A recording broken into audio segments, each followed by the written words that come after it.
Ya. Bismillahirrahmanirrahim. Assalamualaikum warahmatullahi wabarakatuh.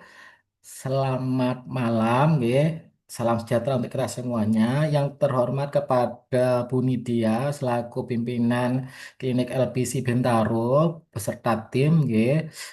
Kita akan melakukan pembahasan kembali, ya, untuk pembahasan di bab 2, ya, terkait dengan peningkatan mutu dan keselamatan pasien, di mana nanti di dalamnya ada mutu, kemudian sasaran keselamatan pasien, kemudian yang ketiga adalah terkait pencegahan dan penanggulangan infeksi atau PPI. Mohon izin untuk share screen di bab 2 terlebih dahulu, ya. Ini Bapak Ibu terkait dengan bab 2, yaitu terkait dengan peningkatan mutu dan keselamatan pasien. Nah, dalam memberikan pelayanan dan asuhan kepada pasien, berarti klinik itu perlu mengetahui atau melaksanakan program peningkatan mutu dan keselamatan pasien, di mana semuanya harus dilakukan secara menyeluruh, komprehensif, terpadu sesuai dengan kebutuhan dan tingkat kompleksitas pelayanan yang diberikan. Berarti semakin eh, kliniknya itu semakin klinik utama ataupun klinik pratama itu perlu melakukan yang namanya tingkatan mutu dan keselamatan pasien. Apa saja ruang lingkupnya, yaitu dari mulai pimpinan cabang ataupun penanggung jawab klinik serta seluruh staf harus terlibat dalam upaya peningkatan mutu dan keselamatan pasien. Jadi semuanya harus terlibat. Kemudian yang kedua adalah adanya penetapan, pengukuran, evaluasi, dan analisa dari indikator mutu klinik. Di mana indikator mutu klinik nanti akan ada tiga, ya Bapak Ibu. Yang sudah Bapak Ibu kenal, yang pertama adalah indikator mutu nasional atau INM yang sudah Bapak Ibu input datanya di mutu Fasiankes. Kemudian yang kedua adalah indikator mutu prioritas klinik, ya, yang menjadi permasalahan utama di klinik tersebut dan perlu segera dilakukan perbaikan atau dilakukan tindak lanjut apa yang harus dilakukan. Kemudian yang ketiga adalah indikator mutu prioritas unit layanan, ya. Masing-masing unit layanan itu memiliki prioritas masing-masing. Nah, itu Bapak Ibu misalkan di bagian pendaftaran. Nah, bagaimana terkait misalkan permasalahan apa yang ada di situ yang harus dipecahkan atau diselesaikan. Misalkan di daerah pendaftaran adalah lamanya mencari untuk rekam medis misalkan 10 menit, atau di ruang tindakan lamanya untuk memberikan konsultasi medik, ya, dan lain sebagainya. Kemudian contoh terkait dengan indikator mutu prioritas klinik berarti yang menjadi permasalahan dalam suatu klinik tersebut yang menjadi sentralnya, misalkan kelengkapan pengisian rekam medis. Jadi semua unit itu permasalahannya sama berarti. Kalau unit masing-masing unit layanan berarti masing-masing unit layanan itu tidak sama, ya, permasalahannya itu. Kemudian yang ketiga adalah pelaporan insiden keselamatan pasien yang nanti akan saya jelaskan apa itu insiden keselamatan pasien. Kemudian pengendalian dan pencegahan infeksi sama, nanti kita akan belajar apa itu dengan PPI. Kemudian penerapan sasaran keselamatan pasien yang nanti ini ada 6, ya, identifikasi pasien sampai dengan pencegahan pasien risiko jatuh. Nanti kita akan jelaskan juga. Nah, klinik perlu memiliki penanggung jawab dalam pelaksanaan program peningkatan mutu dan keselamatan pasien. Berarti nanti di klinik tersebut Bu Nidia perlu ditunjuk satu orang yang bertanggung jawab terkait dengan peningkatan mutu dan keselamatan pasien ini. Atau disebut juga PJ mutunya gitu, ya. Kemudian di sini di bab 2 ini ada tiga standar yang akan dinilai, yaitu mulai PMKP 1, 2, dan 3, di mana jumlah elemen penilaian dinilai adalah 18. Di 2.1 apa itu isinya? Upaya peningkatan mutu dan keselamatan pasien. Klinik perlu mempunyai program peningkatan mutu dan keselamatan pasien yang harus menjangkau seluruh unit layanan, mulai dari tempat parkir, ya, kemudian mulai dari sampai ke customer service sampai nanti ke farmasi. Itu harus mempunyai program peningkatan mutu dan keselamatan pasien dan seluruh pekerja yang ada di klinik tersebut. Penanggung jawab klinik atau PJ klinik menunjuk satu orang koordinator PMKP untuk melaksanakan program PMKP di klinik, gitu, ya. Nah, apa yang harus dilakukan? Yang pertama, menentukan dan mengevaluasi capaian indikator mutu klinik yang ada tiga tadi. Indikator mutu nasional, indikator mutu prioritas unit layanan. Kemudian yang kedua adalah melaporkan insiden keselamatan pasien. Yang ini ada di aplikasinya jadi satu sama INM ya, mutu Fasiankes. Kemudian pelaporan indikator mutu klinik ya. Ini yang sama ya, indikator keselamatan pasien dan indikator mutu klinik jadi satu laporannya ya di mutu Fasiankes itu. Kemudian penerapan manajemen resiko terintegrasi mencakup pelaksanaan proses manajemen resiko yang dibuktikan dengan list resiko, daftar resiko, register resiko. Jadi Bapak Ibu nanti diminta untuk menyusun register resiko, resiko-resiko apa yang mungkin terjadi di klinik Bapak Ibu selama ini ya di awal tahun Januari tahun 2025. Misal mulai dari tempat parkir tadi. Tempat parkirnya kan tidak ada tempat parkir khusus ya. Misalkan ada pagar, kemudian lain sebagainya. Sampai dengan nanti di ruang farmasi, ruang tindakan itu apa saja yang mungkin menjadi kendala di situ. Seperti misalkan tadi tidak ada lahan parkir. Nah, itu apa akibatnya kalau tidak ada lahan parkir? Kemudian mungkin tadi tempat penampungan limbah B3-nya menjadi tempat lalu lalang untuk pasien. Nah, itu juga menjadi resiko nantinya. Resikonya apa? Pasien akan terpapar terhadap limbah B3 tadi. Terus apa yang akan dilakukan? Mitigasi resiko itu apa yang perlu dilakukan pencegahannya atau mungkin kalau sudah terjadi apa yang perlu ditindaklanjuti gitu ya.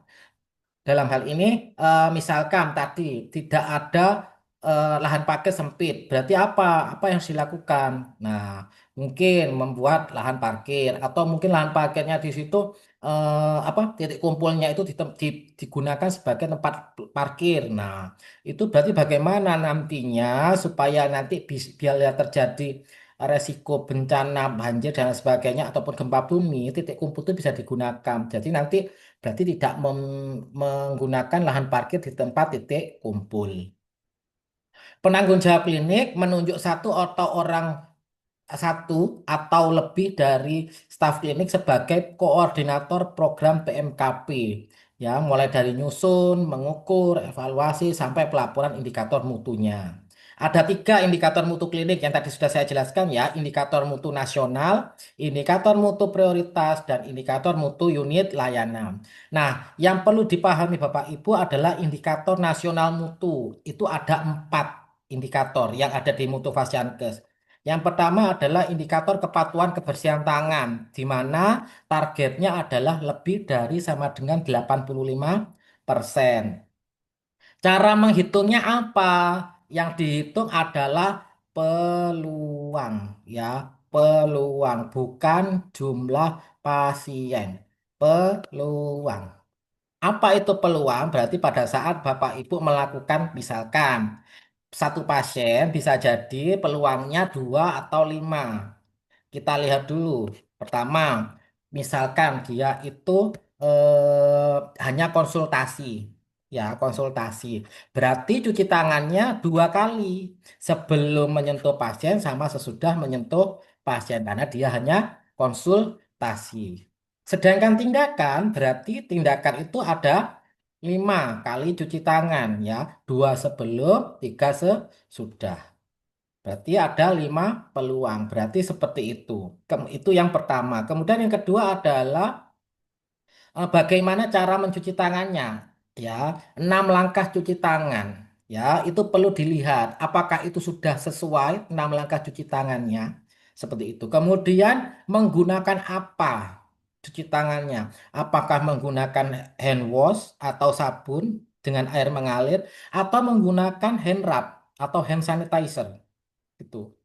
Hal ini berbeda. Misalkan ya dari segi waktunya kita lihat ya dari segi waktu nanti juga dihitung waktunya. Misal kalau dia menggunakan hand rub berarti 20 sampai 30 detik yang dinilai. Kalau hand wash 40 sampai 60 detik ya 40 sampai 60 detik pakai Seperti itu. Mengukurnya pakai apa? Pakai stopwatch atau pakai waktu. Nah, kalau nggak ada itu, pakai apa? Caranya gampang. 2 kali gosok untuk hand rub, 2 sampai 3 kali gosok untuk hand rub setiap langkah ya. Misalnya telapak tangan 2 sampai 3 kali sampai 6 langkah. Sedangkan hand wash berarti 4 sampai 5 kali gosok. Telapak tangan kanan, telapak kanan kiri, punggung tangan gitu ya. Itu 5 kali sampai 4 kali, 4 sampai 5 kali. Waktunya itu ya 6 langkah dan 5 momennya tadi yang tadi saya jelaskan, kalau konsultasi dua, kalau tindakan lima. Nah, itu juga penting. Jadi tiga-tiganya itu harus dinilai. Kemudian di dalam hal ini ada namanya observer, berarti melihat. Observer itu melihat siapa, misalkan saya melihat Bu Nidia untuk melakukan cuci tangan, berarti Bu Nidia itu akan saya lihat. Saya sebagai observer, saya akan lihat tadi mulai dari cara 6 langkah cuci tangannya sudah betul atau tidak. Waktunya juga betul atau tidak, 20 sampai 30 untuk hand rub, hand wash 40 sampai 60 ya. Kemudian momennya betul nggak dia cuci tangannya. Ya, konsultasi dua. Kalau tindakan lima itu minimal ya, bisa 2 sama 5 itu termasuk, kita lihat dulu ya, konteksnya seperti apa gitu ya. Nah, seperti itu. Jadi yang dilihat peluangnya ya Bapak Ibu. Jadi satu orang bisa jadi 2 peluang, bisa jadi 5 peluang, atau bisa jadi 4 gitu ya. Bergantung dari pasiennya. Misalkan dia ada cairan tubuh yang mungkin ada di spray atau sebagai apa. Nah, itu juga harus segera dibersihkan. Berarti nanti kontak dengan lingkungan pasien dan lain sebagainya. Berarti ada 5 gitu ya. Kemudian itu kalau misalkan Bapak Ibu misal ya sudah tercapai 100%, kita lihat 100% itu apakah sudah memenuhi tadi pakai hand wash 40 sampai 60 detik, momennya benar. Nah, kalau memang benar ya nggak apa-apa. Ya, nggak apa-apa, 100% nggak apa-apa. Yang penting tadi indikatornya betul. Kemudian yang kedua adalah bagaimana misalkan Bapak Ibu sudah menggunakan hand rub 10 kali, paling tidak 1 kali menggunakan hand wash ya. Kalau sudah 10 kali pakai hand rub, berarti harus 1 kali ditambah pakai hand wash. Supaya apa? Supaya Bapak Ibu bisa tetap terjaga kebersihannya ya, untuk PPI-nya gitu ya. Kemudian kalau menggunakan hand wash, kalau memang tangan itu terlihat kotor banget ya, habis bersih-bersih dan lain sebagainya gitu ya, itu memang harus menggunakan hand wash bukan hand rub gitu ya. Kemudian indikator mutu nasional yang kedua adalah indikator kepatuhan petugas penggunaan APD, menggunakan APD. Nah, APD ini perlu dipahami oleh Bapak Ibu. Kita lihat dulu konteksnya. Karena yang dinilai ini kan petugas tuh. Karena petugasnya di sana mungkin tadi sekitar 15 dan lain sebagainya. Berarti semuanya harus menggunakan APD, APD ya. Disesuaikan dengan tempatnya ya. Disesuaikan dengan kondisinya. Misal kalau satpam ya cukup masker aja. CS, customer service ya tetap cukup masker. Berbeda dengan dokter dan beautician. Kalau dia melakukan tindakan, berarti dia pakai masker, dia pakai apa? Sarung tangan ya, sama head cap kalau dia mau rambutnya panjang gitu ya. Itu. Kemudian apabila dia seorang cleaning service atau OB, itu juga dia harus menggunakan APD level 2 yang seperti astronot. Nanti akan kita bahas ya, seperti apa alat-alatnya. Itu. Kemudian yang ketiga, identifikasi pasien. Berarti identifikasi pasien semuanya harus melakukan di dalam satu klinik petugasnya. Mulai dari cleaning mulai dari customer service sampai dengan farmasi. Identifikasi pasien itu paling tidak nama, nomor rekam medisnya sama dengan orang yang tadi dipanggil, yang melakukan perawatan, kemudian yang diberi obat itu benar orang itu. Dipastikan orang tersebut sesuai yang memiliki rekam medis tersebut. Targetnya berapa? 100%. Kalau APD itu 100%, kalau cuci tangan tadi lebih dari sama dengan 85%. Nah, berbeda dengan indikator kepuasan pasien, yaitu nilainya lebih dari sama dengan 76,67%. Nah, itu dilakukan penilaiannya setiap 6 bulan sekali ya, kalau yang kepuasan pasien. Berbeda dengan yang tadi, kepatuhan kebersihan tangan dan identifikasi serta kepatuhan Penggunaan APD itu dilakukan setiap bulan. Nah, itu ya. Jangan lupa juga pelaporannya dilakukan sebelum tanggal 15 ya, sebelum tanggal 15 karena setelah tanggal 15 panjenengan tidak bisa dimasukkan. Jadi meskipun Bapak Ibu memasukkan itu tidak tergolong tercatat gitu nggih. Jadi sebelum tanggal 15 Bapak Ibu sudah harus menyelesaikan indikator tersebut, indikator nasional mutu. Itu ya. Kemudian kalau indikator mutu prioritas klinik itu hanya satu ya. Di satu klinik itu apa sih permasalahannya? Contohnya kelengkapan pengisian rekam medis 100%. Jadi semuanya harus ngisi mulai dari klinis apa customer service sampai farmasi. Ya, general consent-nya sudah diisi nggak sama customer service? Tindakannya sudah diisi nggak sama beautician sama dokternya? Penggunaan obatnya dan resep peresepannya sudah dilakukan nggak sama farmasinya? Itu. Itu yang termasuk indikator mutu prioritas. Sedangkan unit layanan ini indikatornya, monggo Bapak Ibu sepakati, misal di rekam medis, tidak ada rekam medis yang hilang. Contoh, kemudian kalau klinik apa, kalau customer service, contohnya apa? Misalkan pengisian general consent 100%. Nah, itu. Tindakan, di ruang tindakan mungkin kegiatan konsultasi minim 10 menit. Nah, bagaimana kalau lebih atau 15 menit? Bagaimana kalau lebih? Bagaimana kalau kurang? Nah, itu nanti dituliskan di sini. Dan jangan lupa semuanya terlibat dalam peningkatan mutu dan keselamatan pasien. Nah, ini yang dinilai ya. Elemen penilaiannya terdapat SK penanggung jawab mutu yang pertama. Nanti dibikin SK timnya. Siapa menjadi apa, tugasnya apa. Kemudian yang kedua, penerapan indikator yang pertama, terdapat penetapan indikator mutu klinik, berarti bikin SK. SK terkait penetapan indikator mutu klinik. Tadi misalkan indikator mutu nasional apa saja? Ada empat tadi. Indikator mutu prioritas klinik ada satu. Indikator mutu per unit layanan itu berarti masing-masing unit layanan ada permasalahan yang harus dipecahkan. Kemudian yang kedua, kebijakan terkait pengukuran dan pelaporan. Ini tahapan dalam pengukuran dan pelaporannya ya Bapak Ibu. Mulai pengumpulan data, validasi data, kemudian pengolahan data sampai komunikasi data. Ini maksudnya seperti itu. Ini bikin SK.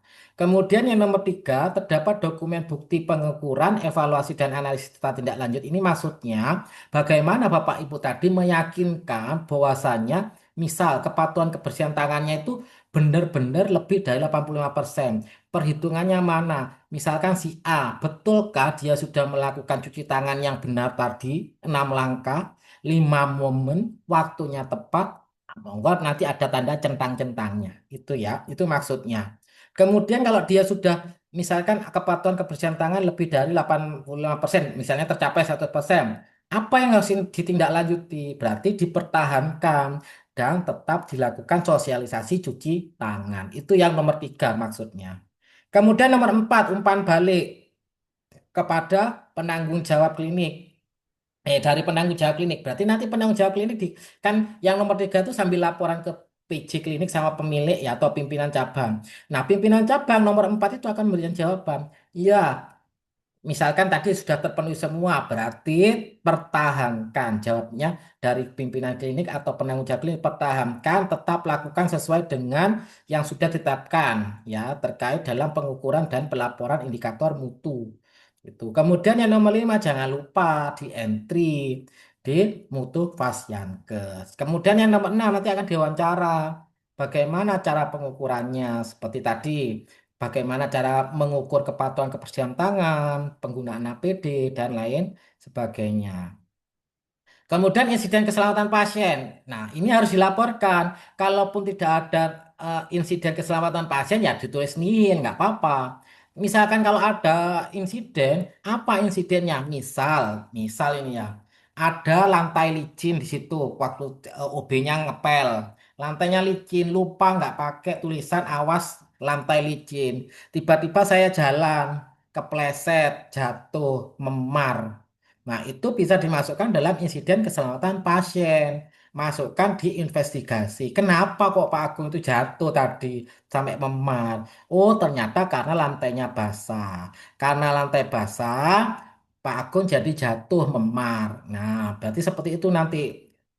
Nah, berarti apa? Berarti harus saya dilaporkan bahwasanya karena tadi licin lantainya akhirnya Pak Agung memar. Berarti nanti jangan lupa untuk melakukan apa? Memberikan tanda bahwasanya di situ ada lantai licin. Nah, daftar risiko klinik yang dibuat setahun yang tadi sudah saya jelaskan. Misalkan kita lihat di masing-masing ruangan, farmasi misal.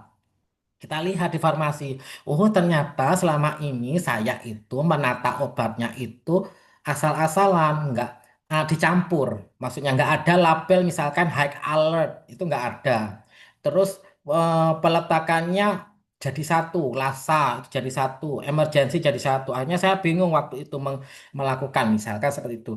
Kemudian itu yang nomor 4 ya Bapak Ibu daftar resiko. Kemudian yang nomor 5 tindak lanjutnya apa? Nah, yang tadi misalkan saya menaruh obatnya itu jadi satu, LASA, emergency. Nah, yang nomor 5 ini ada penataan. Oh, LASA disendirikan. High alert sendiri ada tandanya warna merah tulisan high alert. Itu yang nomor 5. Yang nomor 4 hanya dirilis aja register resiko apa yang mungkin terjadi. Misalkan tadi, oh atapnya bocor, atapnya bolong, akhirnya nanti bisa bolong, bisa terkena kalau ada hujan, airnya bisa merembes ke gudang obat misalkan.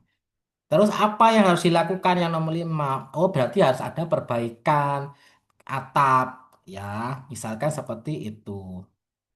Kita lanjut ke sasaran keselamatan pasien. Sasaran keselamatan pasien itu terdiri dari pengukurannya, evaluasinya, serta pelaporannya. Apa saja SKP itu atau sasaran keselamatan pasien? Ada 6. Yaitu yang pertama identifikasi pasien, minimal apa yang ditanyakan, nama pasien, nomor rekam medis, tanggal lahir, dan nomor induk kependudukan. Atau kalau dia sudah punya member, ya ditanyakan aja namanya sama nomor membernya. Itu sudah cukup. Ya, atau nomor rekomendasi sama.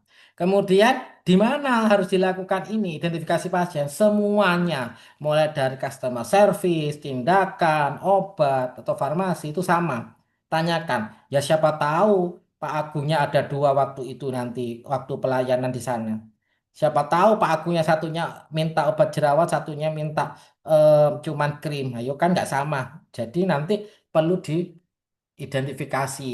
Buktinya di mana? Dilihatnya di rekam medis. Kita lihat general consentnya terisi lengkap enggak di sini. Prakteknya bener enggak? Takutnya keliru manggil orangnya. Harusnya manggil si A, ternyata yang maju si B gitu. Itu. Kemudian pelaksanaan komunikasi efektif. Nah, komunikasi efektif itu apa? Komunikasi yang tepat waktu, akurat, lengkap, gak bingungi, tidak membingungkan dan dipahami antar tenaga kesehatan. Baik itu verbal, elektronik, tertulis. Misalkan nih, dokternya bilang, Pak, pasien ini harusnya, misalkan ya, pasien ini harusnya dia dapat facial sama peeling. Ngomongnya gitu. Ternyata si beauticiannya hanya melakukan facial. Berarti apa? Berarti komunikasi efektifnya nggak berjalan. Karena apa? Karena ada satu tindakan yang tidak dilakukan, yaitu peeling. Nah, jadi kedua orang ini, baik itu dokter maupun beautician, harus sama-sama komunikasinya efektif. Ya, siapa tahu tadi ngomongnya kurang jelas dokternya. Beauticiannya akhirnya nggak paham tadi dokter ngomong apa ya. Jadi pastikan nanti, ya pastikan. Oh, ternyata dokter tadi mintanya facial sama peeling, gitu. Ya, jadi nanti ini pengisiannya di mana? Di rekam medis kita lihat. Ya, apa yang ditulis beautician, yang ditulis sama dokternya, ditulis sama apotekernya sama nggak sih? Persepannya juga sama nggak sih? Gitu ya. Namanya SBAR sama TBK di sini. Kemudian yang nomor 3, meningkatnya keamanan obat yang perlu diwaspadai. Nah, ini untuk apoteker, asisten apoteker. Yang pertama adalah nanti Bapak Ibu menyusun yang namanya SK sama SOP ya. SK SOP terkait dengan penggunaan keamanan obat yang perlu diwaspadai. Itu. Kemudian yang kedua adalah list obat yang ada di LBC Bintaro ya. Baik itu emergency di list, high alert, LASA. Ya, itu di list semuanya. Apa aja itu obatnya. kemudian tanggal kadaluarsanya kapan, ya, semuanya, expired date-nya kapan, itu nanti dianu, kemudian sama foto penyimpanannya. Ya, penyimpanannya high alert itu sudah ada nggak tulisannya itu? Lasa, untuk tulisannya Lasa apa enggak itu? Penempatannya itu gimana? Campur-campur atau dijadikan sendiri-sendiri itu Lasa sendiri, high alert sendiri, emergency sendiri atau seperti apa? Atau punya kotak emergency sendiri? Atau seperti apa? Nanti difoto di sini. Kemudian yang nomor 4 ini tidak dilakukan di LPC ya, karena sebagian besar LPC melakukan topikal ya, topikal. Kemudian yang nomor 5. Nah, nomor 5 ini terkait pengurangan risiko infeksi, yaitu penerapan cuci tangan pakai sabun, ya. Atau mungkin Bapak Ibu bisa menggunakan hand rub. Jadi nanti disesuaikan pakai hand rub atau hand wash, hand rub atau hand wash. 5 momen, 6 langkah. Yang ditanyakan di sini biasanya adalah publikasinya. Ada nggak itu tempel-tempelan itu 6 langkah cuci tangan di wastafel, 5 momen. Ya, semuanya kelengkapannya alat cuci tangannya itu lengkap nggak sih di situ, ya. Kemudian sudah pernah dikasih sosialisasi nggak bagi pengunjung pasiennya sama stafnya gitu. Nanti pasiennya akan diminta untuk praktek cuci tangan di sini. Misal tuh praktek pasiennya tuh bingung. Opo cuci tangan iki aku gak pernah ero, gak pernah tahu di sini tiba-tiba kok disuruh cuci tangan. Caranya nanti seperti apa? Bapak Ibu membantu Bapak Ibu sebelum Bapak Ibu melakukan perawatan di sini sebaiknya Bapak Ibu cuci tangan menggunakan 6 langkah cuci tangan dan 5 momen sambil menunjukkan ini loh gambarnya 6 langkah cuci tangan, jangan sampai dia bingung, diem aja bapaknya disuruh. Nanti misalnya saya tanya Pak monggo monggo silakan Pak untuk praktek cuci tangan, bingung bapaknya, ini dikongkonnya apa, disuruh apa, cuci tangan 6 langkah ini kayak apa caranya. Nah itu paling tidak Bapak Ibu mengarahkan sebagai petugas gitu ya. Kemudian jangan lupa juga stafnya juga harus tahu di sini, terutama tenaga non medik ya. Tenaga non medik siapa? Yoga security, cleaning service, customer service. Pokoknya ya kan langsung kontak dengan pasien. Di sini akan ditanya satu-satu. Paham nggak sih 6 langkah, 5 momennya kapan sih harus cuci tangan gitu. Ya, ini yang nomor 5. Yang nomor 6, resiko jatuh. Ya, resiko cedera karena jatuh. Kalau rawat inap itu karena Bapak Ibu bukan klinik rawat inap, berarti adalah rawat jalan. Karena LBC berarti klinik rawat jalan ya. Atau mungkin terkait klinik kecantikan. Nah, di dalamnya nanti perlu adanya form. Formnya adalah get up and go test. Ya, itu harus diisi pada saat general consent di awal nanti ya. Nanti akan diajarkan sama dokter Alfi cara mengisinya. Kemudian apa saja mengurangi resiko cedera karena pasien jatuh. Yang pertama, pada waktu mau masuk LBC, itu ada nggak bidang miring? Itu trap-trapan miring itu loh. Nah, itu ada nggak? Ada pegangannya nggak bidang miringnya? Jangan-jangan cuma trapnya aja tapi nggak ada pegangannya. Ya, itu. Kemudian ada keset itu apa ya? Pijakan yang anti slip ya, yang nggak bikin slip ya, nggak bikin kepleset. Ya, keset itu apa ya namanya? Keset ya, pokoknya itu ya, alas kaki. Nah, itu ya, yang supaya tidak kepleset itu ya. Kemudian kursi prioritas, ada tulisannya, kursi prioritas khusus ibu hamil, lansia, gitu ya. Ada nggak di situ? Nah, kemudian setelah itu di kamar mandi. Kamar mandi itu ada nggak pegangannya untuk lansia, untuk ibu hamil. Kalau misalkan mereka habis BAB terus nggak bisa berdiri, harus ada pegangannya. Itu ada nggak di situ? Nah, terus awas lantai licin. Kalau OB-nya ngepel, itu ada nggak di situ? Dipasang nggak? Jangan-jangan langsung ngepel. Akhirnya saya lewat jalan kepleset, gitu ya. Itu jangan-jangan seperti itu. Misalkan. Kemudian atau tangganya karena Bapak Ibu katanya lantai 2 lantai 3. Nah, berarti ada tanda panah ke atas, tanda panah ke bawah biar nggak tertabrak tubrukan ya, nggak saling berdesak-desakan. Jadi ada satu jalan ke atas dulu atau ke bawah dulu atau seperti apa. Yang kanan yang sisi kanan itu ke atas atau sisi kanan ke bawah atau seperti apa nanti beri tanda. Kemudian itu ya. kursi prioritas, kemudian mungkin terkait apa tadi pemberian apa namanya kursi prioritas, kemudian pegangan dan lain sebagainya itu juga penting ya untuk mengurangi risiko jatuh. Nah, ini ya Bapak Ibu yang tadi sudah saya jelaskan. Nanti Bapak Ibu bisa langsung kami berikan contoh filenya. Nanti Bapak Ibu bisa langsung untuk mengisinya. Selanjutnya yaitu terkait dengan pencegahan dan pengendalian infeksi. Apa itu PPI? PPI digunakan untuk mencegah dan meminimalkan terjadinya infeksi terkait pelayanan kesehatan yang diberikan oleh klinik LBC Bintaro ya. Jadi nanti bikin identifikasi resikonya apa setiap tahunnya supaya tidak terjadi infeksi nosokomial. Apa yang harus dilakukan oleh PJ Klinik dalam menentukan program PPI? Ada 5 nanti yang harus disusun ya. Kewaspadaan standar, ada kebersihan tangan, penggunaan APD, sterilisasi, pengendalian lingkungan, pengelolaan limbah bagaimana, linennya seperti apa, sampai penempatan pasien, etika batuk, dan praktek menyuntik yang aman. Nanti kita akan jelaskan ini secara rinci. Kemudian yang kedua, kewaspadaan terhadap transmisi ini penting, Bapak Ibu. Kita kan nggak tahu ada yang kena cacar, habis kena cacar, atau flu, ya kita kan nggak tahu.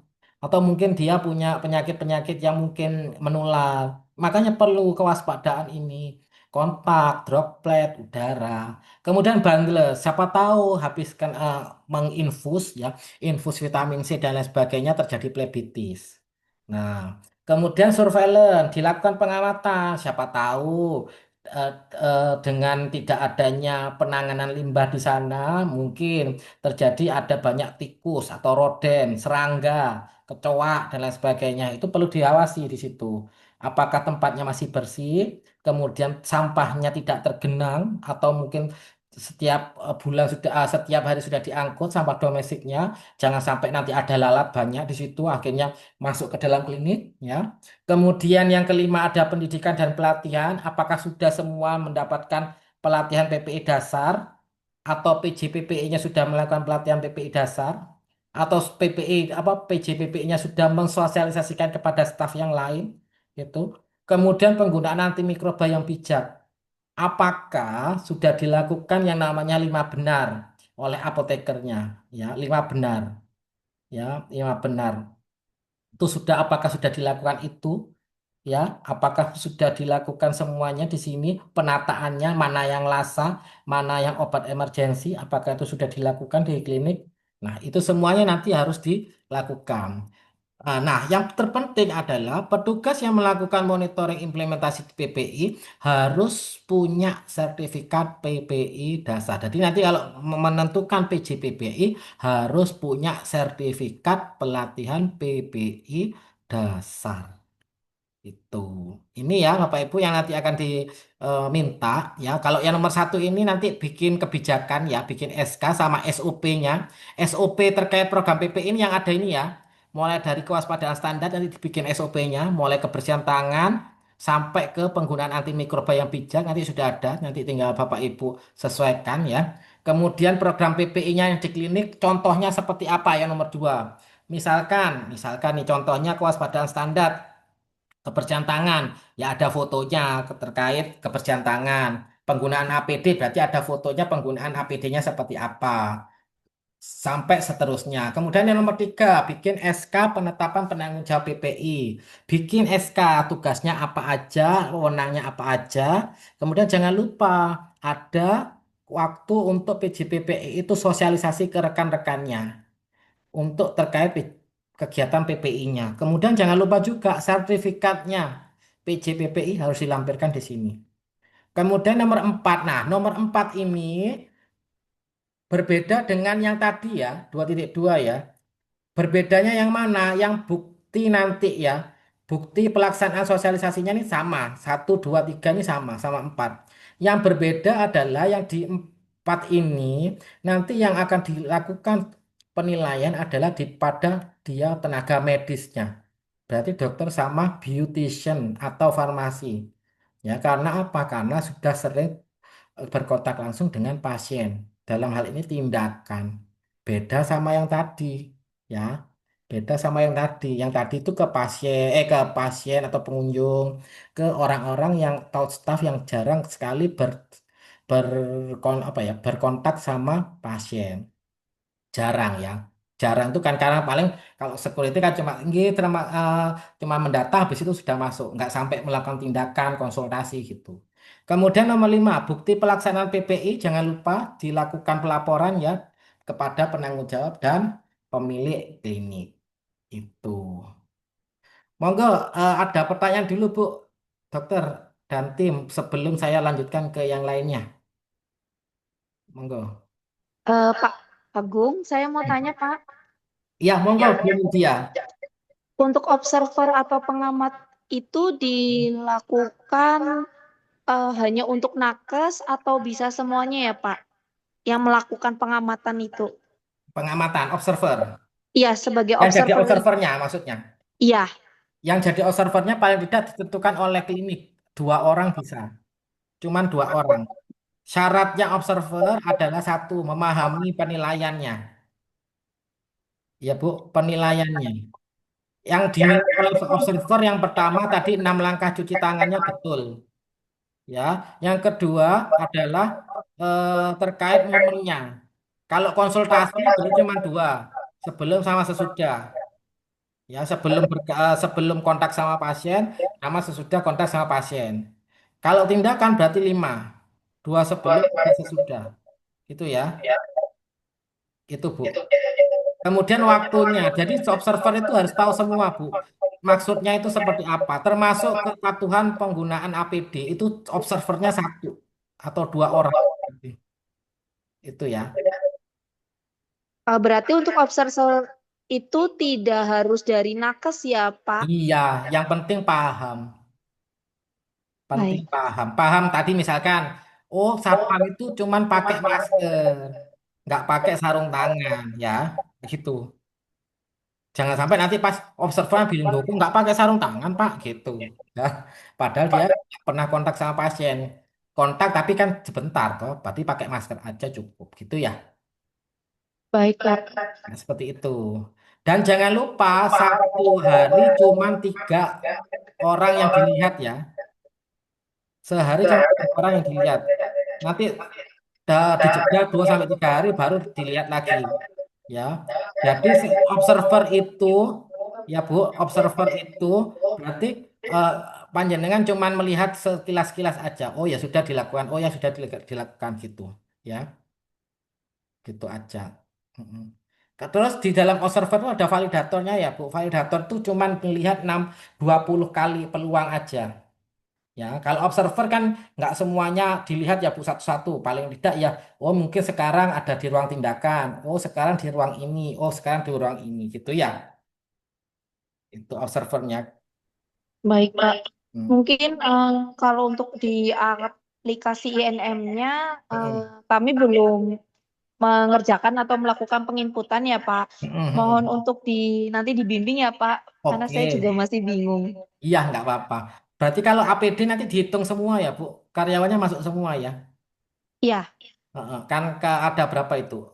Semua karyawan berarti. Heeh. kurang lebih di 14-an lah. Ya betul, itu masuk semua berarti. Kalau yang kepuasan sudah di ente ya Bu, sudah di ente, sudah diberikan formnya ya, Apa, Pak? Maaf. formnya untuk kepuasan.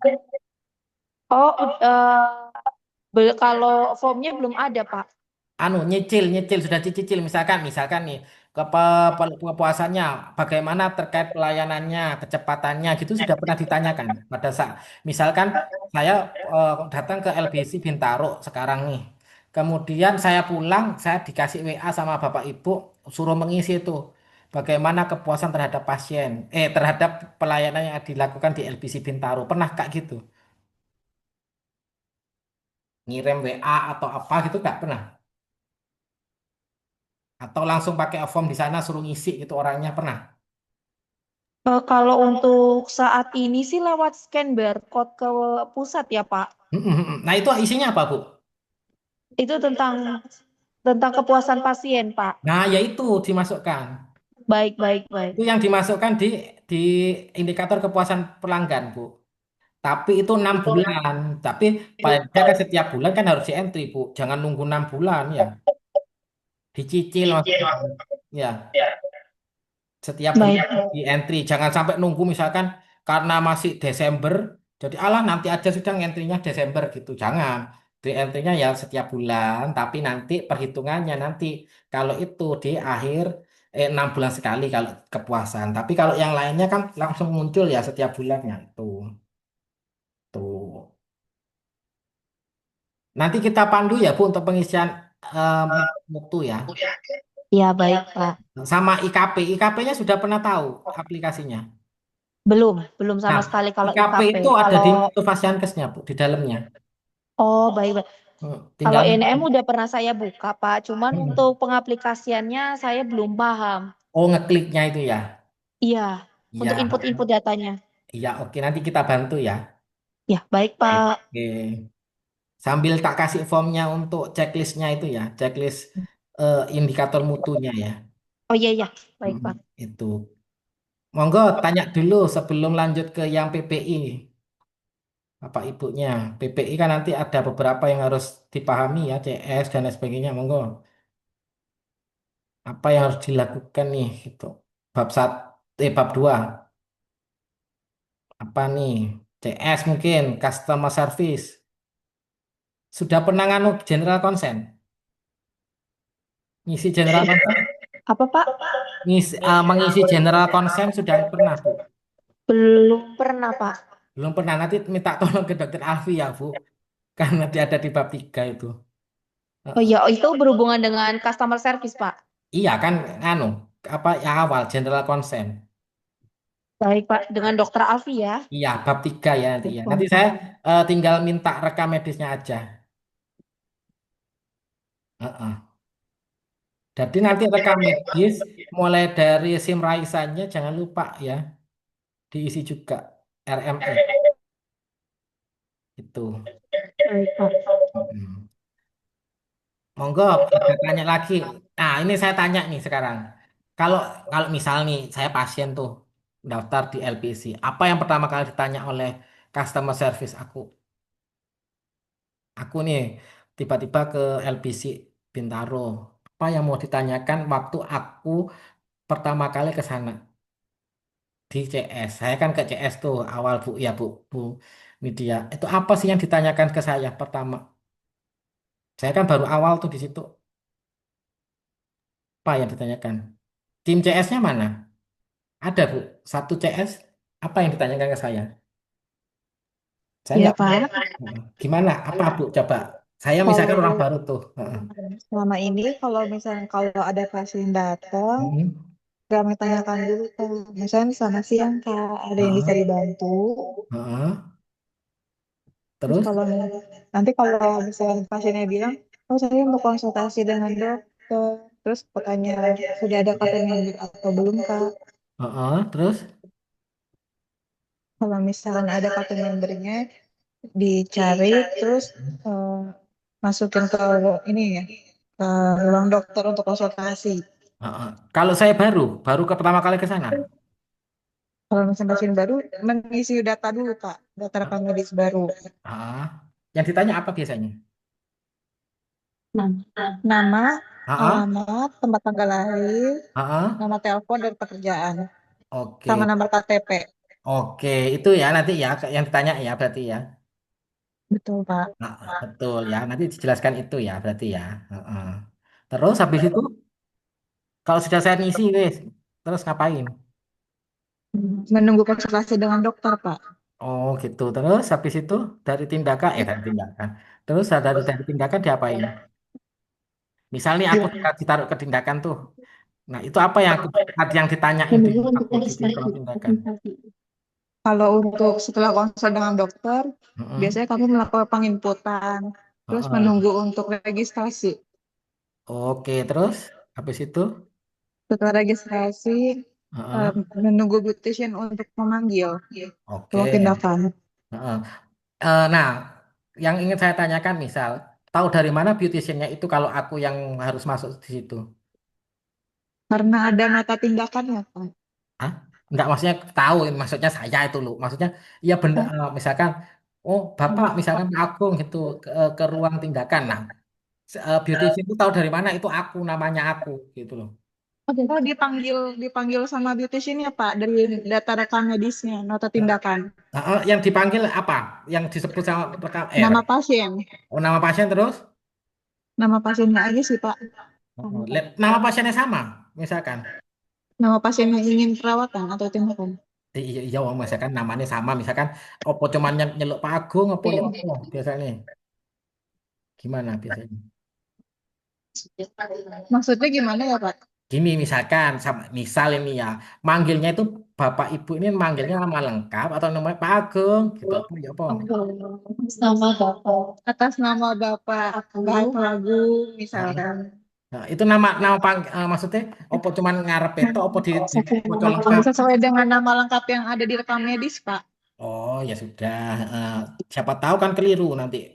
Kalau misalnya namanya Pak Agung itu maju. Ternyata Pak Agungnya sudah dua. Iya, Pak. Nah, berarti pakai nama lengkap ya. Iya, betul. Terus habis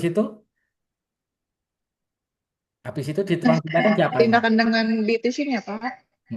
Terus siapa no aku. Bener ndak itu aku mau perawatan apa? Ya apa cara nih memastikan aku? Jadi sebelum dipanggil sama beautician kan pas registrasi mau pembayaran, udah Heeh. di customer service-nya konfirmasi untuk perawatannya. Oke, enggak maksudnya beauticiannya itu tahu dari mana aku. Oh ini Pak Agung mau facial. Iya tahu. Ada ininya, Pak, nota tindakannya. Kan dikasih ke beautician ya? Oke. Itu berarti salah satunya apa namanya? Komunikasi efektif. Ya dari dokter kan, itu kan dari dokter toh. Di sini itu toh, tulisan itu toh. Di rekam Iya. medis loh. Nah, itu namanya komunikasi efektif. Dipastikan itu beauticiannya paham. Maksudnya, oh ternyata dia ini Pak Agung ini mau facial. Ya, dipastikan. Tanyakan juga ke Pak Agungnya. Takutnya iya lek pas facial beneran, lek pas bukan. Iya, Ya, Pak. pastikan lagi. Bapak benar pelayanan yang akan diberikan facial. Langsung, oh ya Bu, paham. Misalkan betul. Ya sudah langsung dilakukan, kami lakukan tindakan. Ya. Nah, situ ya. Siapa Iya, tahu pas Pak. loh bukan Bu, saya bukan itu ya Bu. Gini, ayo. Bisa jadi kan orangnya. Makanya dipastikan dulu untuk identifikasi pasiennya. Kemudian nanti setelah itu, misalkan nanti ke ruang farmasi, tanyakan lagi. Namanya lagi. Pak, apa betul Bapak namanya ini? Ya, dan lain sebagainya itu tadi. Tadi habis perawatan ini ya Pak, ini mungkin misalkan dapat krim. Ya dijelaskan nama krimnya dan lain sebagainya gitu ya. Iya, Pak. Itu namanya komunikasi efektif kepada pasien juga kepada masing-masing antar tenaga kesehatan. Itu ya, itu contohnya. Nanti cara ini nanti waktu waktu survei kayak gitu ya. Itu. Ada lagi yang ditanyakan. Monggo. Ya, sudah cukup, Pak. Misal ya, misal kita tanya lagi ya. Tiba-tiba PJPPI-nya itu ada di mana gitu ya. Di ruangannya si A gitu ya, ruang tindakan. Ternyata waktu itu dia lagi di sana gitu ya PJPPI-nya. Terus tiba-tiba ada yang muntah tuh di resepsionis. Ngapain? Terus diapain itu? Ya, misal ini ya ada muntahan di resepsionis. Ternyata PJPPI-nya ya yang cleaning service-nya itu ada di ruang tindakan. Gimana caranya untuk tahu oh ini loh ada muntahan di resepsionis itu ya apa cara nih? Tapi dia itu jauh itu enggak pas di posisi situ ya apa caranya? Caranya gimana? Oh di sana ada muntahan tuh gitu. Ya apa caranya? Padahal dia lagi jauh tuh si yang bisa membersihkan CS-nya jauh tuh. Cleaning service-nya jauh. Gimana caranya? Terus CS-nya, customer service-nya kan ada di situ gitu ya. Ibu kan kebetulan pas mungkin saya muntah gitu ya di depan resepsionis. Padahal si cleaning service-nya ada di belakang mungkin ya. Jauh gitu ya jaraknya. Terus ya apa cara nih Ben? Oh ini ada muntah harus segera dibersihkan. Ya apa cara nih ngomong ke si CS-nya itu tadi ke cleaning service-nya. Kan wongnya ado toh jauh. Ya apa caranya? Komunikasinya ya apa jenengan? Saya coba bantu jawab ya, Pak. Oke, monggo dokter. Tapi nanti tolong dikoreksi kalau Iya, salah. nggak apa-apa. Heeh. Mungkin karena posisi cleaning service-nya jauh, Heeh, heeh. eh, mungkin akan dibersihkan sementara dulu oleh CS. Nah, Heeh. sambil menunggu cleaning service-nya yang jauh itu bisa dihubungi. Nanti Betul. Heeh. untuk membersihkan yang sesuai aturan atau Heeh. sesuai SOP Heeh. itu nanti akan dibersihkan oleh cleaning service. Tapi untuk sementara waktu agar nyaman ke pasien yang sedang akan berkonsultasi itu Heeh. dibersihkan sementara dulu oleh customer service. Gitu. Oke, betul. Yang pertama adalah tadi dibersihkan terlebih dahulu ya, sambil nunggu petugasnya ya. Kemudian jangan lupa juga ditandai ya, ditandai. Ya meskipun sudah dibersihkan ya sama Bapak Ibu ya juga tetap ya harus dibersihkan secara sesuai ya antiseptik dan lain sebagainya gitu ya berarti ya nanti ditandai di tempat mana dia tadi misalkan muntahnya di mana atau percikan darahnya di mana jadi harus ditandai dulu gitu ya sambil menunggu sih itu ya itu terus jangan lupa spill kitnya juga harus disiapkan yang letaknya nggak jauh ya yang letaknya nggak jauh. Ya, jadi kalau misalkan tiba-tiba tuh ada yang muntah, jadi paling tidak di spill kit itu sudah ada pencegahannya untuk Bapak Ibu gunakan. Tapi jangan lupa juga untuk Bapak Ibu pakai APD-nya ya, jangan langsung tiba-tiba bersihkan gitu. APD-nya juga tetap digunakan gitu ya, meskipun Bapak Ibu tidak bisa membersihkan secara benar. Maksudnya paling tidak untuk pencegahannya terlebih dahulu gitu ya, sambil nunggu CS-nya datang ditandai gitu ya. Iya, Pak. Kan ada tanda maksudnya awas lantai licin. Nah, itu paling tidak dipakai ya. Iya, Itu. Pak. Itu. Oke, kita lanjut ya Bapak Ibu. Nanti sambil berjalannya waktu kita akan nanti tanya jawab lagi ya caranya gitu ya. Kita lanjut ke PPI ya. Kita lanjut ke PPI. Kita ajarkan PPI ya ke CS-nya juga ya.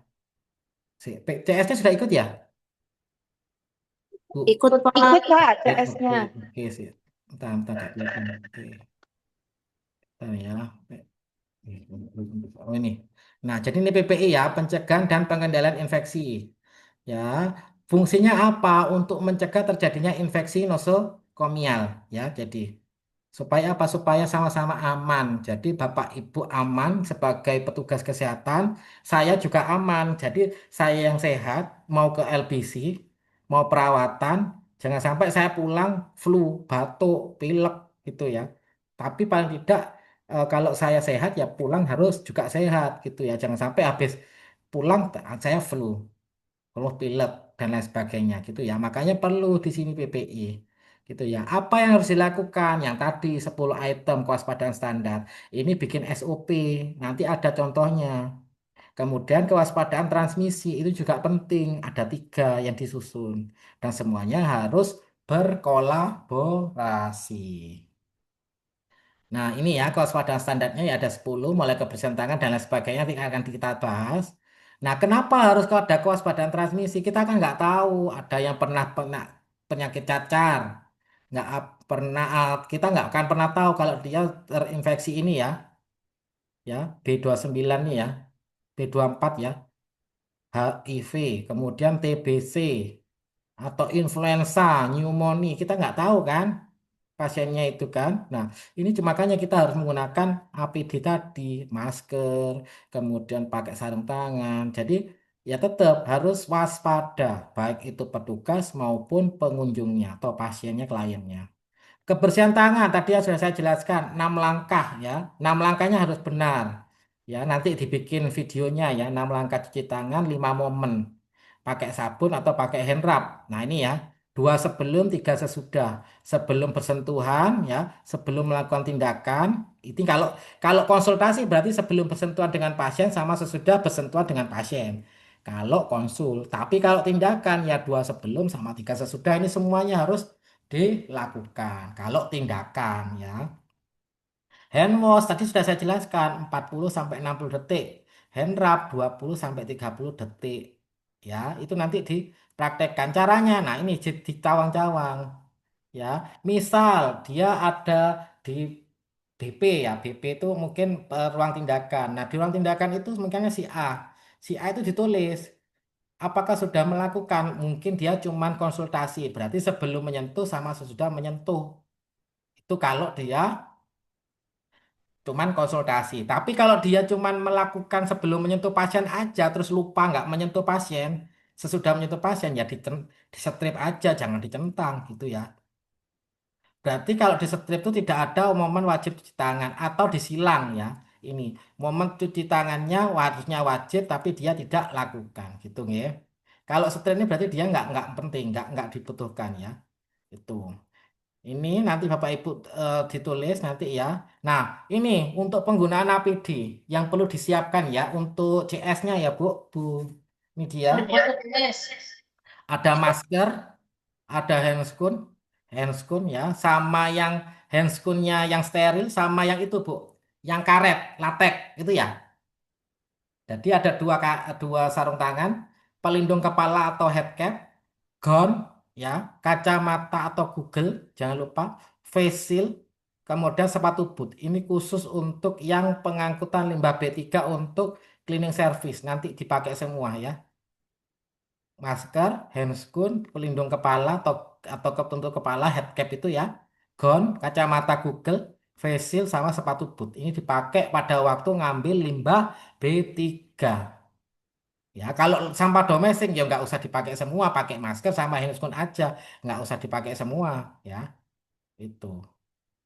Nah, pakainya sesuai indikasi ya tadi saya jelaskan tadi. Kalau satpam ya cuman masker, nggak usah pakai sarung tangan ya. Dilihat-lihat sesuai indikasinya. Ya, nanti cara melepaskan APD sama memakai APD itu nanti ada dibikin, itu sudah ada contohnya, tinggal Bapak Ibu apa mencocokkan di sana gitu ya. Kemudian sampah, jangan lupa limbahnya, sampah medis, kemudian sampah medis cair sama non medis mohon untuk dibedakan ya. Nah, tempat sampah medisnya, kreseknya jangan lupa dibedakan. Kalau medis warnanya kuning, kalau non medis warnanya hitam ya Bapak Ibu. Jangan lupa ditulis tempat sampah medis ya. Terus kalau bungkus jarum masuk mana, Bu? Safety box. Bungkus bungkus jarum, bungkus jarum, bungkus bungkus bungkus Sampah medis. bungkus bungkus jarum, bungkusnya jarum, bukan jarum ya, bungkus. Non medis. Non medis. Bungkus jarum itu non medis ya, bungkus. Ya, bukan jarumnya, bungkusnya. Yang plastik itu loh. Itu masuk non medis. Bungkus obat non medis. Tisu. Kecuali tisunya habis dibuat tadi. Limbah medis. Nanti kemudian ada percikan darah dan lain sebagainya. Masukkan ke medis. Jangan di non medis loh ya. Ya, itu. Kemudian kertas, plastik itu dipastikan itu masuk ke non medis. Jangan sampai nanti masuk ke tempat penyimpanan limbah B3 ya, jangan sampai itu. Kalau yang medis ini nanti masuk ke tempat penyimpanan limbah B3, jangan lupa diberi tanggal, dilabeli. Kenapa kok dikasih tanggal? Anunya itu sampahnya itu. Misalkan tanggal sekarang 4 September. Kenapa nggak usah dikasih tanggal wis nggak apa-apa gitu. Kenapa Bu harus kasih tanggal? Alasannya kenapa Bu dikasih tanggal? Mungkin ada yang bisa jawab. Kenapa sih harus kasih tanggal sih? Itu sampah medisnya kan nggak begitu penting gitu. Ada yang bisa? Kenapa sih kok dikasih tanggal gitu? Toh nanti juga diangkut sama si pihak ketiga gitu. Gimana? Berapa lama sih Bu penyimpanan di freezer paling lama? 3 bulan, Pak. 3 bulan berarti fungsinya apa itu? Dikasih tanggal. Biar tahu itu Biar, biar tahu. eh sebentar ya, Pak. Biar tahu tahu apa? Karena bersifat infeksius, jadi biar nggak berbahaya, dikasih tanggal untuk menandai batas waktu penyimpanannya, Pak. Betul. Nah, itu ya. Karena harus 3 bulan. dengan suhu 0 sampai suhunya berapa kalau di kulkas? 0 sampai 4 derajat, Pak. 4 0 derajat. Kalau misalkan Celcius. sudah 5, kalau di situ misalnya 5 tuh di kulkasnya tuh freezernya gimana? Harus dikecilin, Pak. Iya, kalau misalkan rusak atau mungkin perlu pemeliharaan berarti harus dilakukan pemeliharaan. Itu nggih. Itu Iya, Pak. penting. Ya, nanti mesti ada pertanyaan seperti itu. Kemudian nih pengendalian lingkungan, jangan lupa ya untuk cleaning service dan semuanya nanti dilihat ventilasi udaranya, pencahayaan, konstruksi bangunan dan air bersihnya. Ya. Nah, tempat bak mandi, tangki air, wastafel harus dibersihkan. Airnya cukup. Ya, bak mandinya nggak ada lumutnya, nggak ada jentiknya. Ya, nanti pada saat survei seperti itu. Ventilasinya ada pencahayaan, cahayanya masuk, ada udara yang masuk, ada sirkulasinya ya, nggak pangap, nggak apek gitu ya. Kemudian kalau ada exhaust fan, kipas angin, monggo digunakan. Tapi jangan lupa kipas angin dibersihkan, jangan sampai nanti ada sarang laba-laba atau debu. Ya, karena lupa nggak dibersihin. Ya, itu. Kemudian ini setiap ruangan jangan lupa juga misalkan ada AC jangan lupa dipelihara. Jangan sampai AC-nya juga nanti ada bau dan lain sebagainya. Toilet misalkan boleh dipisah ya toilet laki-laki dan perempuan jika ada lokasinya, ruangannya cukup. Kalau enggak apa-apa. Ya, kalau mampu juga ada exhaust fan untuk menyedot tadi bau ya, biar enggak bau ya itu. Kalau mampu. Kemudian jangan lupa juga pencahayaannya dilihat. Kemudian mungkin ada yang bocor, atapnya juga dilihat. Kemudian jangan lupa juga ini akses ke ruangan tadi untuk lansia, disabilitas, ibu hamil. Jangan lupa bidang miringnya. Kalau meskipun ada bidang miringnya juga jangan lupa mereka juga tidak sampai membahayakan ya. Terlalu miring juga nggak bisa, nggak boleh ya. Paling enggak kalau miring juga ada pegangan untuk mereka. Area parkir, mungkin kalau ada tempat parkir terpisah antara karyawan dan pengguna. Lantainya di sana harus kuat, nggak licin. Ya, halus, kedap air, mudah dibersihkan. Jangan sampai nanti banyak lumut. Ya, tidak menimbulkan gerangan air dan warnanya terang.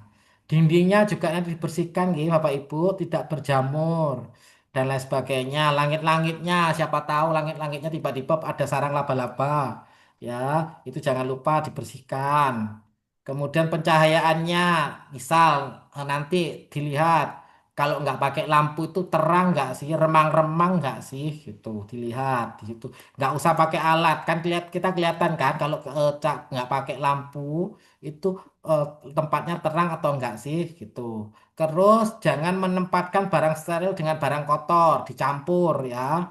Kemudian kalau di dalam ruang tindakan ada kursi, jaraknya paling tidak harus jauh, minimal 1 meter, jangan terlalu dekat. Ataupun lebih baik nggak usah, ya nggak usah diberi kursi atau langsung bed tempat tidur itu pasien.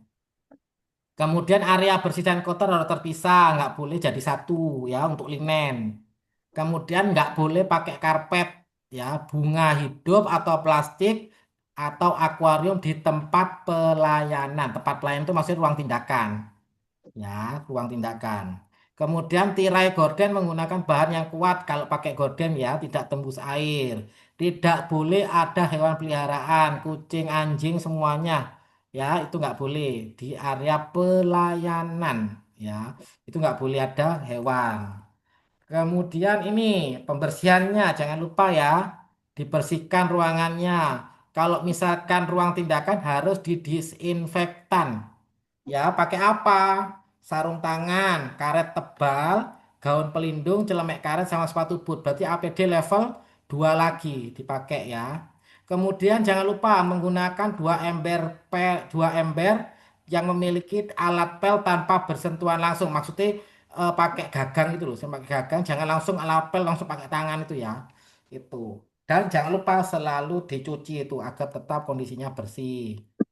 Tuh. Terus ini ya sama ya nanti dibersihkan ya berapa kali pembersihannya. masing-masing ini koridor berapa kali sehari. Ini nanti Bapak OB-nya bisa membaca ya Bapak Ibu. Ini kemudian spill kit. Nah, spill kit ini nanti ada dua ya Bapak Ibu yang disiapkan. Spill kit infeksius sama yang satunya ada di limbah B3. Ya, yang infeksius itu yang tadi, misalkan tiba-tiba ada yang muntah, ono percikan darah di resepsionis misal, pakai yang spill kit infeksius. Kalau yang spill kit B3 itu ditempatkan di sebelahnya limbah B3. Yo, siapa tahu tiba-tiba jatuh itu limbahnya, limbah B3-nya. Ya, siapa tahu kan? Kita kan nggak tahu itu atau mungkin bocor kreseknya, ya. Itu pembersihannya pakai spill kit B3. Itu bedanya hanya pakai klorin 0,5 sama apa? Itu ya. Tuh. Ini ya kotaknya ya, kotak spill kitnya ya. Jangan ditaruh di semanu jadi tinggal angkut nanti ya. Kalau misalkan ada di resepsionis percikan darahnya jadi langsung di alatnya dimasukkan sini semua. Jangan lupa plastik kuningnya ya. Kalau infeksi itu ada plastik kuning sama klorin 0,5%. Plastik kuningnya disediakan berapa? Dua, satu untuk limbah yang masih bisa digunakan, yang satunya yang untuk dibuang. Yang masih bisa digunakan apa biasanya? Gon, kacamata Google, ya itu sama sarung tangan yang bagian luar yang dari karet itu ya. Kalau yang lainnya itu sudah harus dibuang. Tuh. Ini ya Bapak Ibu nanti dilakukan ya untuk lingkungannya. Air bersihnya juga dilihat, kemudian sterilisasi. Nah, sterilisasinya di sana pakai apa, Bu? Bu Nidia? Kita ada dua alatnya, Ah, yang satu steril basah sama steril kering, oh, Pak. basah sama kering. Nanti Iya, bisa ya menjelaskan ya steril basah apa, steril kering apa ya? iya Pak. Prosesnya ya, itu. Oh iya baik Pak. Ah. Terus di sana pakai berapa lapis, Ibu? Apanya Pak, maaf? Pembungkusnya berapa lapis? Oh, itu dulu satu. Hmm. Alat Satu Pak, Oh, satu. Berarti kalau satu cukup 1 minggu ya. cukup Pak. Ya, ini kalau ke tempat tertutup itu belum dibuka loh ya, belum dibuka itu 1 minggu. Kalau di rak terbuka itu 2 hari. Tapi Iya, kalau iya baik. Bapak Ibu pakai double 2 lapis itu 3 minggu. Ini belum dibuka loh ya, Kita satu belum ya. belum dipakai ya, alatnya belum dipakai ya. Tapi kalau Iya. sudah dibuka alatnya berarti harus disterilisasi ulang, gitu ya. Itu. Sterilisasinya biasanya jam berapa? Gimana Pak? Sterilisasinya biasanya jam berapa? Jam Tutup klinik Pak? tutup klinik. Oke. Iya. Terus eh, apa penyimpanannya? Misal, misal seperti apa? Coba Di, bisa jelaskan. ya, diletakkan di dalam Mhm. lemari steril, baru Heeh. nanti kalau ketika besok digunakan baru dikeluarin Pak. Oh, lemarinya seperti apa? Tertutup? Apa Tertutup. terbuka? Tertutup. Iya. Oke, tertutup. Berarti nanti 1 lapis berarti kan ya? Gimana Pak? Pembungkusnya 1 lapis. Satu lapis Pak. Oke, 1 lapis itu berarti kalau nggak dipakai bisa 1 minggu ya. Kalau nggak Iya. dibuka loh ya. Heeh, itu. Itu ya, berarti sudah paham. Linennya nanti dibedakan ya, linen bersih sama linen kotornya ya. Iya baik Pak. Nah, linen bersihnya ya tahu kan, yang sudah bersih jelas, steril. Kemudian kotor ya kotor yang sudah dipakai itu ya, mungkin ada bercak darah dan lain sebagainya itu ya. Dan jangan lupa ini yang perlu mesin cuci dan pengering sudah ada ya, mesin setrika uap atau mesin setrika, kantong pembungkus linen bersih dan linen kotor, kereta dorong sama lemari tertutup tempat penyimpanan linen ini harus ada. Itu. Etika batuk. Nah, etika batuk ya. Ini caranya batuk seperti apa nih? Nanti disosialisasikan ya ke pasien atau pengunjung. Ini tutup mulut dengan tisu jika batuk, buang tisu ke tempat sampah. Ya, berarti kalau dia sakit flu, berarti masuknya ke sampah apa ini? Ya flu Hasim gitu. Masuk ke San sampah. Sanva infeksius, Pak. Iya, betul. Sampah infeksius ya. Kemudian satunya pakai masker. Kalau dia pakai lengan panjang berarti pakai lengan bagian dalam. Terus jangan lupa cuci tangan, diajarkan gitu ya. Terus kesehatan dan keselamatan karyawan. Ini ada BPJS ya. tenaga kerjaan nanti dimasukkan, dilampirkan maksudnya. Tadi menggunakan APD ya, itu. Nah, itu juga. Kemudian penyuntikan yang aman, Bapak Ibu kan nggak melakukan ya. Itu nggak melakukan. Kemudian penempatan pasien sudah ya, ditempatkan sesuai dengan jenis kelamin ya. Betul. Iya, betul, Pak. Ya, cowok cewek kan, itu. Itu yang terkait PPI. Ada yang ditanyakan dulu sebelum ke s- terakhir terkait insiden keselamatan pasien. Apa yang ditanyakan terkait PPI? Yuk, monggo, ada yang ditanyakan mungkin dari timnya PPI. Di sini sudah pelatihan semua ya? Atau ada yang belum dapat pelatihan? Belum, Pak. Belum ada yang dapat ya, Bu Nidia? Belum ada, Pak. Belum ada. Nanti koordinasi sama LBC Pusat ya, Bu, terkait pelatihan PPI-nya ya. Baik, Pak. Kemarin LBC Bali itu sudah dapat kayaknya. Heeh. Coba tanya ke pusat itu seperti apa ya prosesnya ya. Karena PJPPI-nya itu sama timnya itu harus punya sertifikat itu PPI dasar ya. Baik, Pak. Akan saya tanyakan ke LBC Pusat, Pak. Iya, oke. Itu nanti soalnya yang dibutuhkan kan sertifikatnya. Heeh, gitu. Kita lanjut nih materi yang terakhir yang Pak mau nanya, Pak. monggo monggo siapa? Dokter Nabila, monggo Iya, dokter. Pak. Pak, maaf mau nanya. Ini kan mumpung lagi bahas PPI nih, Pak. Oke oke Nah, gimana? mau Gimana? nanya, nanti itu untuk PJPPI-nya apakah harus dari nakes atau bisa non-nakes, Pak? Nakes. Jadi Nakes. bukan Jadi dokter. Nanti ada perawat, perawat. perawat ya, Pak? Iya, kan dokternya kan nanti dibagi ke PJ Mutu itu. Iya, betul. Nah, Terus, bidan bisa nggak, Pak? boleh, yang penting punya sertifikat PPI. Oh, yang penting ikut pelatihan PPI bareng pusat ya, Pak? Iya, heeh. Oh, baik, Pak. Iya. Kalau gitu. Dan kalau Berarti nanti kalau gini, timnya nggak perlu, kalau timnya nggak harus nakes semua kan, Pak? enggak ada kan tadi ada kan yang dari CS itu tadi. Berarti PJ PPI-nya aja ya? PJ PPI-nya. Heeh. Oke, terus untuk PJ mutunya baru dokter satunya. Iya, betul. Jadi jangan Oh, jangan jadi satu sama PJ kliniknya ya. Karena PJ klinik itu oh, juga ditanya satu apa banyak juga ya di bab 3 ya. Nanti pusing nanti kalau semua ditanyakan PJ. oh, berarti dokter satu di bab 2, dokter satunya di bab 3 gitu, Pak. Iya, betul, dokter. Oh, baik kalau gitu, Pak. Heeh. Terima kasih, Bapak. Oke, terima kasih dokter. Jadi bagi tugas ya, nanti PJ kliniknya ada yang di bab 2, yang satunya ada di bab 3 gitu. Jadi saling berbagi. Karena memang banyak juga PJ klinik yang akan ditanyakan nanti. Ya, itu. Jadi saling berbagi. Oke, ini yang terakhir ya terkait dengan insiden keselamatan pasien ya atau IKP. Hmm. Untuk apoteker nanti ini ya Bapak Ibu. Kalau apotekernya ini ya, nanti yang ditanyakan ya, sebentar ini. Nah, penataannya ya Bapak Ibu, ini ya, peletakannya ya, ditulis high alert, nama obatnya apa di sini ya, ada tulisannya di sini ya, obat-obatnya apa aja tuh di situ, di sini ditata ya. Kemudian ada tulisan high alert ya, itu. Kemudian jangan lupa 5 benar ya, nanti akan ditanya waktu pemberian obatnya apa, pakai 5 benar. Benar orang, benar obat, benar dosis, benar rute, sama benar waktu pemberian obat. Ini akan ditanya oleh bab 3 bukan saya lagi. Bab 3 sing tanya. Itu jangan lupa ya, 5 benar ini. Tuh ya.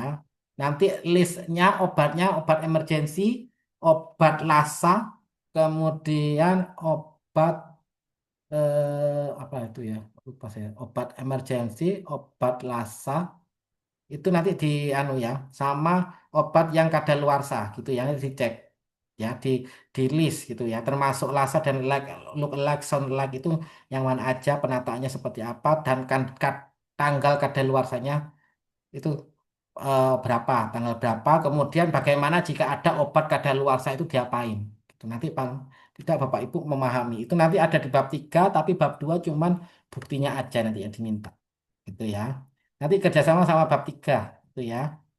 Nah, IKP, insiden keselamatan pasien. Insiden keselamatan pasien yang tadi yang diisi ini harus ada 5.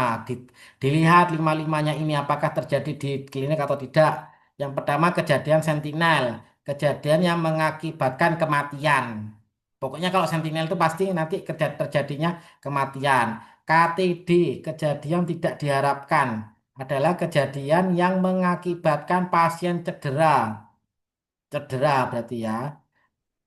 KTC, insiden yang sudah terpapar ke pasien tapi tidak menimbulkan cedera.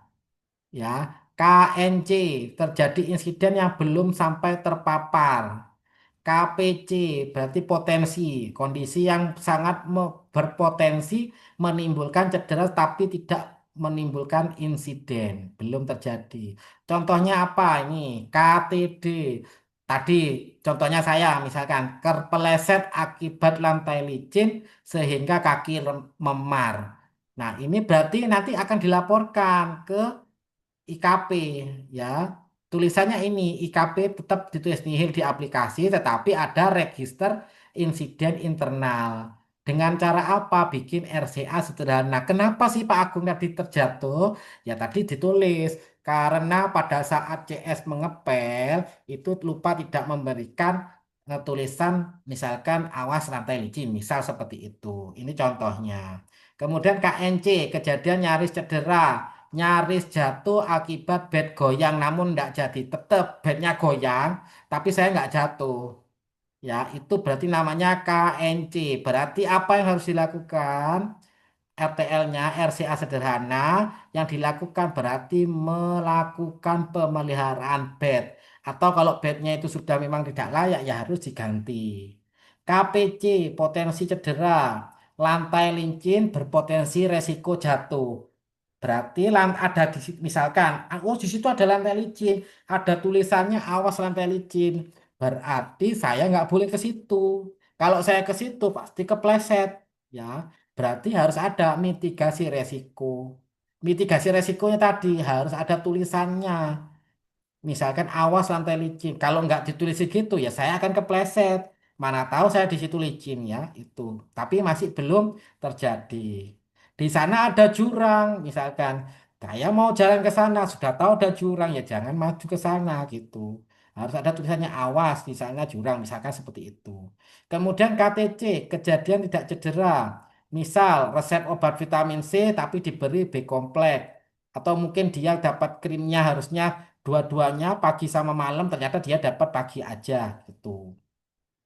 Kemudian sentinel, kejadian menyebabkan kematian. Berarti langsung habis jatuh dari tangga, terus dia meninggal karena ada fraktur. Nah, itu berarti harus nanti dilaporkan ke aplikasi. Berarti ada kejadian. Tapi kalau yang lainnya ini akan ditulis nihil ya Bapak Ibu di aplikasinya. Tetapi nanti Bapak Ibu bikin di investigasi resikonya. Investigasi kejadian KTC apa? Kejadian keselamatan pasiennya ini harus tetap dilaporkan. Ada registernya, ada formnya gitu ya. Tapi kalau di aplikasinya tetap ditulis nihil. Manajemen resiko yang tadi saya minta, yang suruh yang tadi saya jelaskan seperti ini. Misal tadi di list, misal kan lantai kamar mandi licin, berarti nanti berpotensi terpeleset dan jatuh. Berarti apa yang harus dilakukan? Lantai kamar mandi itu harus sering bersihkan, misalnya minimal sehari 2 kali. Itu salah satunya identifikasi resiko, register resiko misalkan.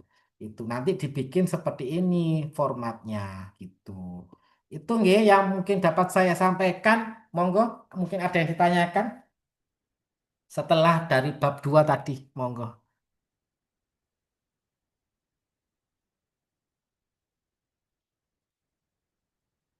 Ada yang ditanyakan, monggo.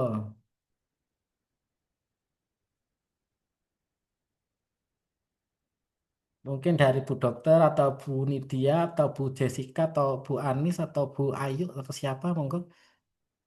Ada yang masih bingung atau seperti apa atau gimana gitu. Monggo bisa ditanyakan.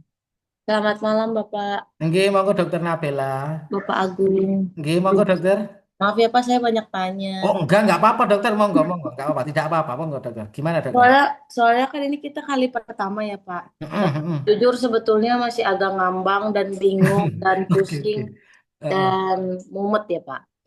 Terus Nah, dokter. tapi ya kita mencoba buat mencerna dan belajar sama-sama. Betul dokter. Terus gimana? Nah, jadi pertanyaan saya itu dari yang sudah dijelaskan sama Bapak Agung dari bab 1, bab 2, Ah, itu kan nanti kan kita itu dikerjakannya kan eh, secara berkelompok gitu ya Pak. betul.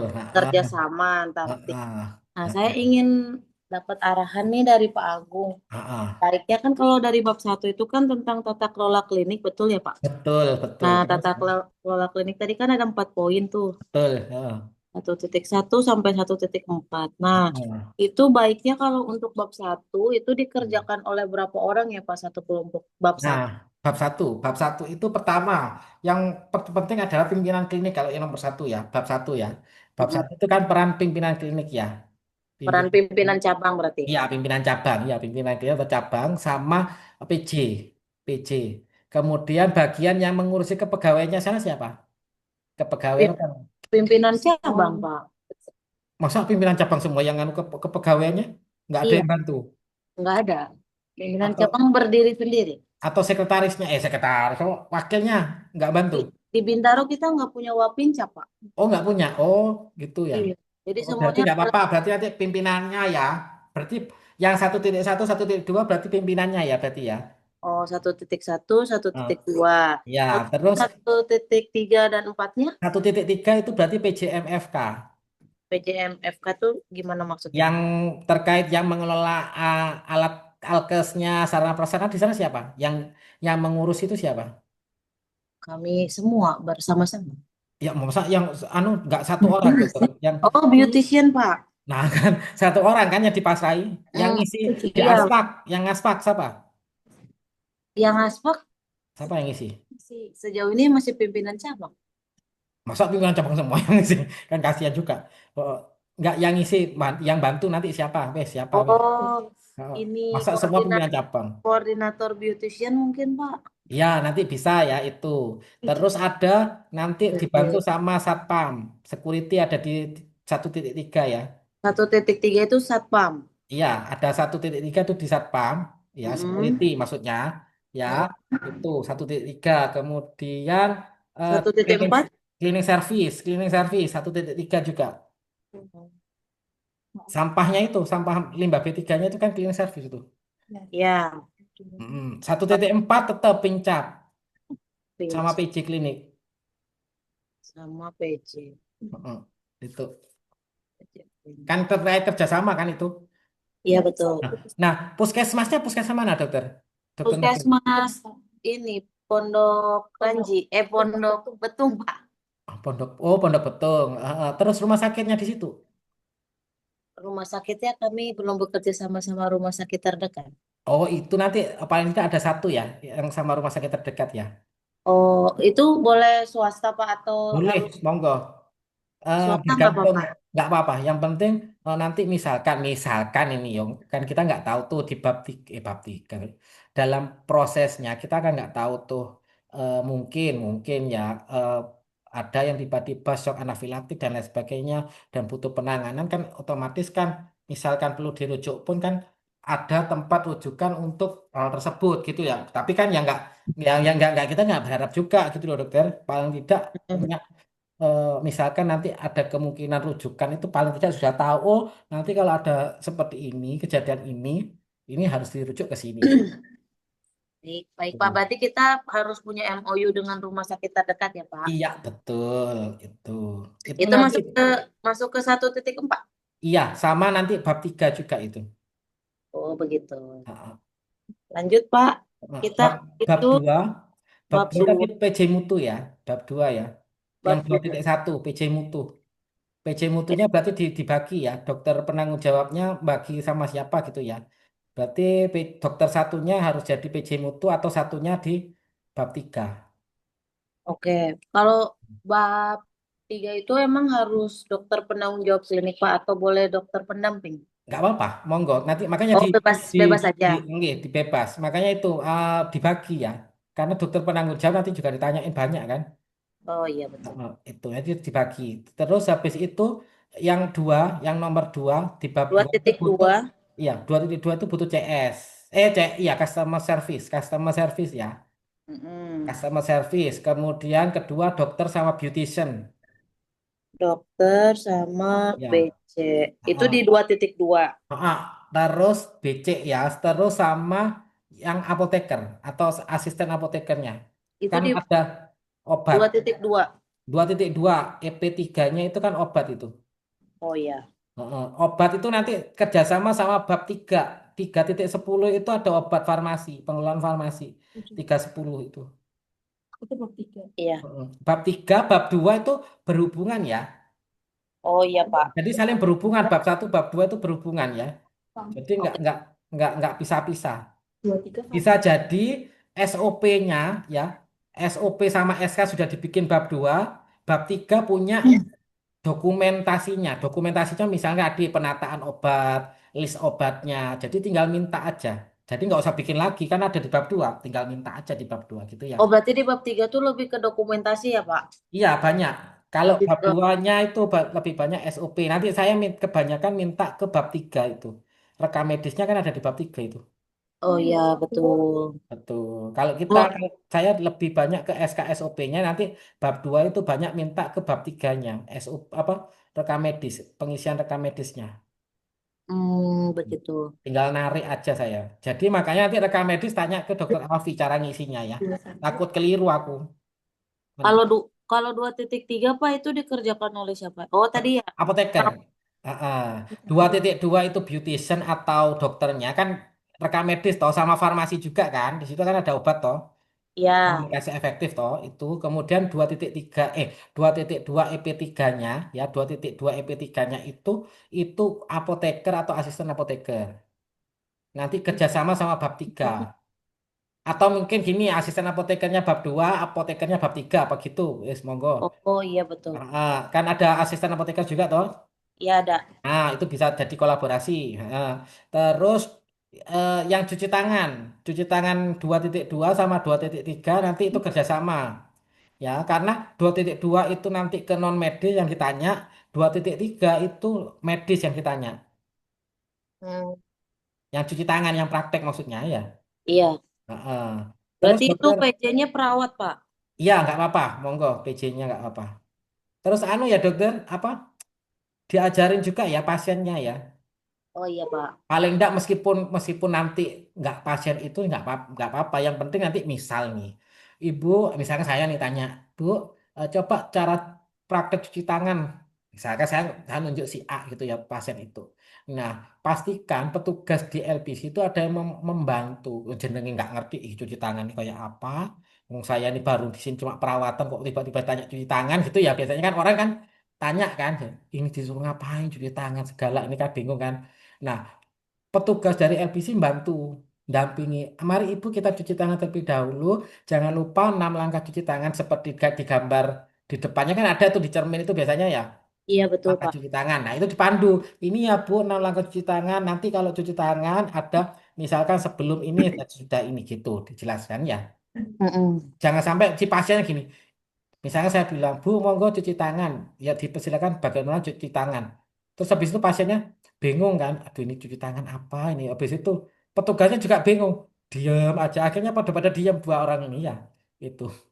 Ya akhirnya seperti itu ya dokter. Iya baik, Itu Pak. namanya kerjasama. Terus habis itu yang itu. Kemudian yang resiko jatuh itu nanti ditanya ke pimpinan cabang. Apakah sudah dilakukan pencegahan tadi kan tadi bidang miringnya itu apa sudah ada apa tidak ya itu. Kemudian ada pegangannya enggak tuh di kamar mandi kayak gitu-gitu. Baik, Pak. Mm-mm. Kalau PJPPI monggo di apa ditunjuk siapanya di PJPPI yang di 2.3. 2.3 itu tim ya dokter. Paling enggak jangan PJPPI aja ya yang ada yang bantu. Soalnya SOP-nya It- banyak. Itu kira-kira butuh berapa orang? Itu SOP-nya banyak dokter. Jadi paling tidak ya dibantu juga sama beberapa rekan beautician mungkin ya. Beautician kan banyak tuh. Banyak. Nah, itu bisa bantu ya. Kan sterilisasi kan ada sih yang pinter sterilisasi di situ. Ada, Pak. Nah, itu bantu di bab 2.3 itu Kalau 4 sterilisasi. orang ini cukup, Pak. Cukup bisa kok. Heeh. Itu ya sterilisasi. Jadi nanti CS juga apa klinik service juga bantu di PPI ya. Soalnya ada prakteknya. Iya. Oh, cleaning Heeh. service. Iya, kan praktek itu, spill kit itu. Oh iya betul. Heeh. Itu jadi masuk juga. Nanti dilatih ya dokter. Oh iya baik Pak. Jangan lupa dilatih beliaunya. Itu. Misal sama satu orang mungkin, mungkin iki ya kayak tadi tiba-tiba cleaning service-nya jauh tuh. Tiba-tiba ada saya ngasih misalkan ngasih darah, misalkan contoh darah tes itu di situ. Nah, itu bagaimana caranya Bapak Ibu membersihkan yang di resepsionis gitu ya? Iya. Sambil nunggu tadi itu gitu. Siapa caranya gitu? Kan nggak mungkin jenengan harus nunggu terus ada pasien datang-datang terus tiba-tiba banyak itu kan. Nah, itu bagaimana caranya Bapak Ibu melakukan hal tersebut itu. Terus apar dokter disiapkan timnya ya, security-nya paling tidak ya, juga diikutkan yang apar. Iya yang pelatihan APAR itu kan Pak. Betul, ya kan ada 4 orang tuh yang diminta helmnya. Iya. Nah, itu 4 orang tuh monggo disiapkan. Meskipun disiapkan 4 orang, ya teman-temannya juga mendukung. Masa ada kebakaran, misalkan simulasi kebakaran, terus diem aja di situ, teman-temannya tahu misalkan itu kebakaran misalnya, ya paling tidak ikutlah lari gitu ya, atau seperti apa untuk keluar. Jangan sampai bilang kebakaran, terus di sana tetap aja diem teman-temannya. Ya, jadi yang gerak cuma orang 4, itu ya, sama pasiennya gitu ya. Iya. Pak, ini kan sebetulnya Bintaro baru akan melakukan pelatihan APAR itu di hari Sabtu, Betul. berbarengan dengan LBC lainnya, salah Hmm. satunya Serpong Oh, eh, Serpong jadi satu, ya oke oke. Terus, dan Tangerang City. ah, Nah, tapi yang diminta itu hanya dua Pak yang berangkat. dua gimana Bu? Dua Maksudnya? orang yang ikut perwakilan Oh, pelatihan. nggak apa-apa. Nanti kan yang 2 orang, 2 orang, 2 orang itu kan dapat video tuh. Ya, Nah, dapat video tuh, apa? Diajarkan pelatihannya kan, yang 2 itu kan yang otomatis yang megang tabung toh. iya Satpam. Lah ya kan megang tabung sama itunya toh. Yang 2 kan otomatis kan cuman paling nanti mau ngambil peralatan medis sama berkas-berkas toh. Kan nggak usah latihan kalau itu. Mm-mm. Heeh. Itu berarti yang ikut pelatihan berarti nanti yang pakai helm merah. Oh, Ya kan anu, tapi nanti diajarkan juga. Jadi 4, misalkan tadi yang helm merah itu mengajarkan yang tadi yang helm 2 yang nggak datang itu tadi supaya gimana sih caranya untuk caranya menggunakan apar gitu. Misalkan saya bilang ada kebakaran di resepsionis misalkan ya.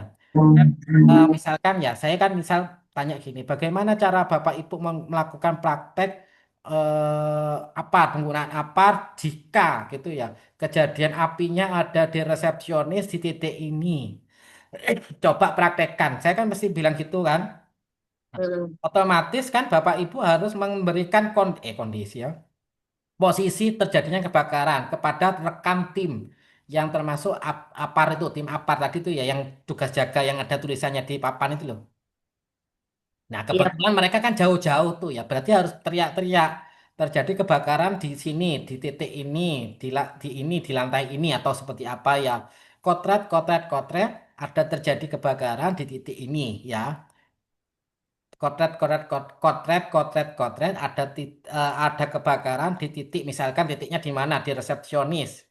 Ya, mohon untuk tim segera melakukan itu ya evakuasi gitu ya tim iya, yang 4 itu. Nah berarti langsung si 4 itu orang kan mungkin dia masih pelayan dan lain sebagainya otomatis kan langsung lari tuh di sumber suara tadi atau pakai bel atau seperti apa gitu ya untuk membunyikan mereka. Nah setelah itu nanti baru bergerak semua. Kalau yang nganu pasien ya keluar bersama pasiennya ya pasien mengurusi pasien helmnya disesuaikan ada yang mengandung berkas terus yang lain sebagainya ya semuanya ikut keluar ya nggak mungkin kan masa yang terjadi kebakaran di situ nggak keluar semua gitu masa tetap diam di situ kan nggak mungkin gitu ya disesuaikan gitu ikut semua ikut berpartisipasi bahwasanya bahwasanya sudah dilakukan simulasi terkait hal tersebut berarti semuanya paham kalau ada kejadian ya semuanya harus ikut gitu jangan diem tok di situ gitu ya itu tapi nanti kalau misalkan si satpamnya memadamkan terus api nggak bisa padam ya berarti langsung telepon ke 911 atau 199 atau berapa itu nomornya gitu ya. Itu. iya, Nanti tanyakan ke pemadamnya nomornya ya. Jangan sampai nomornya pas dihubungi nggak bisa dihubungi ya nomornya ya. Ya iya, dicatat di papan itu ya dokter. iya siap Pak. Hmm. Direkam ya dokter, jangan lupa ya dokter. Iya, ini saya sambil catat, Pak. Takutnya nanti nggak direkam sama jenengan. Nanti Iya. dimasukkan ke buktinya kalau sudah pelatihan ya. Oh iya, Pak. Nanti kan dapat sertifikat toh dari sama si apa sih damkar apa gitu ya, Iya, dapat, Pak. PMK ya kalau Oh, pemadam. berarti pas pelatihan itu direkam ya? Iya, direkam. Mesti Oh, biasanya sih si si pelatih si penyelenggara ngerekam atau nanti minta tolong, kan itu kan 3 LBC toh, dokter. Iya, tiga iya, memang. Nah, 3 LBC itu paling tidak ngerekam, ya. Kan ono sing ngerekam, nggak mungkin semua ikut, anu kan, pasti ada yang ngerekam toh. ada. Nah, itu nanti direkam prosesnya itu. Itu bisa dipakai bertiga. Itu 3 LBC itu bisa. Berarti Serpong, Barito, Bintaro berarti. Iya, betul, Pak. Oke. Bukan. Eh, Serpong, Tangerang City, dan Oh, Tangerang. kita. Oh, Iya, Bintaro. Oke, oke, siap-siap. Jadi itu ya, dokter. Jadi iya, seperti itu videonya.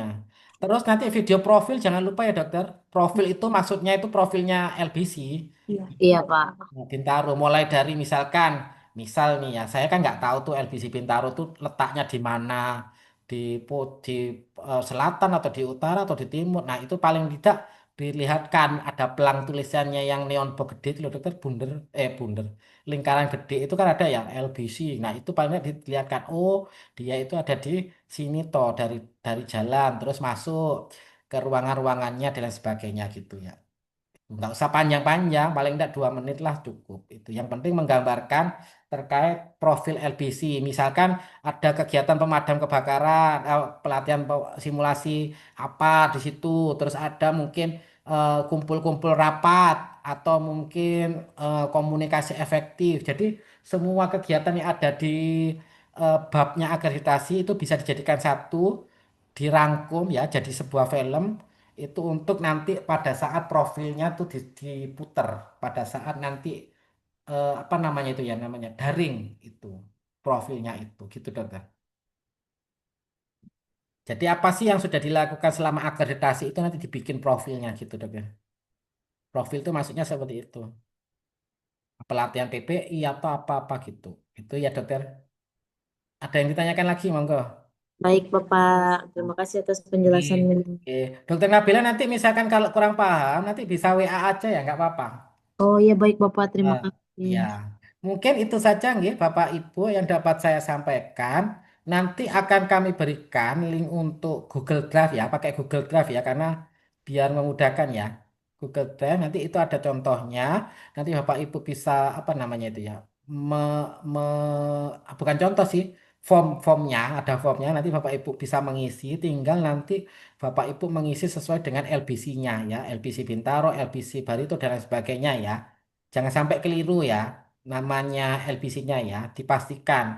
Ataupun nanti misalkan ada contoh, itu jangan sampai contoh itu nggak diganti nama LBC-nya ya. Atau nama kliniknya jangan sampai nggak diganti ya.